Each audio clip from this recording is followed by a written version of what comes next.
How to log into your H&R Block account. Let's get started. Launch your preferred browser and then type in H&R Block and search for it. With that, different website links will appear. Click on the very first one website option, H&R Block tax filing, open it. You will be directed to the official website of H&R. Now from here you can easily log into your account. H&R is a provider of consumer tax services worldwide. The company offers tax return preparation services to professional tax preparers in company, owned and franchise retail tax offices, and provides H&R Block tax software products for the do-it-yourself consumer. In order to log into your H&R account, at the right corner you will find this sign-in section. You have to provide your credentials. Type in your username, email address or mobile number and then click on sign in. In the case you haven't registered for your account yet, click on this option, create an account. Once you fill this, click on sign in.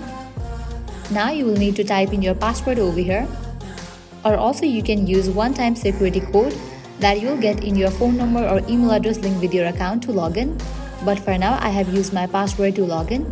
So once you are done, click on sign in, and with that you will be logged into your account. So this way you can easily log into your H&R Block account. At the end, if you guys find this video helpful, don't forget to like, share and subscribe to our channel. Thank you.